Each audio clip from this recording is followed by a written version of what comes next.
ज्वारीचं आमचं हे शेत वरच्या साईडला एक पाटलाचं म्हणून शेत होतं.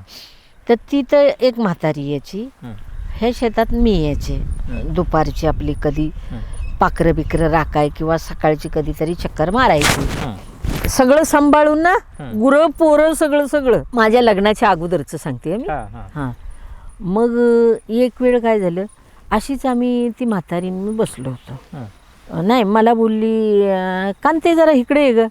मग गेले मी, तर म्हातारी रडायला लागली. म्हणले काय झालं ग, कशाला रडतेस, रडू नको. मग म्हणली मी तुला एक गोष्ट बोलू का. तर म्हटलं बोल. आणि असं समजा आज रविवार आहे ना, रविवारचीच गोष्ट. मला म्हणली तू उद्या शेताला काय राखायला येऊ नको. मी म्हटलं कशाला राखायला येऊ नको. म्हटलं तूच येऊ नकोस, मी दोन्ही शेतं सांभाळते.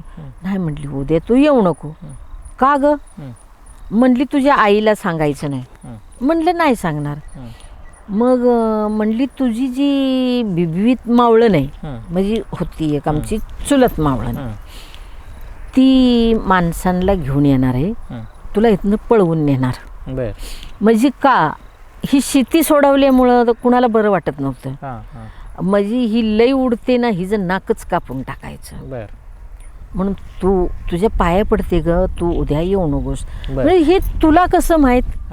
अगं म्हणली मला माझ्याकडेच निरोप आला होता की कांती कुठं असते काय असते. तर म्हटली मला काय माहीत, तुझी मावळं नाही म्हणून मी सांगितलं अमक्या अमक्या शेतात असते. ते शेत रस्त्यावरच. मग मला त्यांनी सांगितलं, म्हटलं म्हातारी आई तू उद्या इकडे यायचं नाहीस, मी काय बघायचं ते बघते. म्हटली नको नको, मी सांगितलंय ना तुला, तू येऊ नकोस. हे बघ आत्तापासूनच मी तयारीला लागते. मग मी काय केलं, पहिलं कसं असायचं, खालचं शेत वरचं शेत, जर असा रस्ता असेल ना तर त्या दोन्ही बाजूनं घाणेऱ्या. हां, म्हणजे त्याला पांद म्हणायची.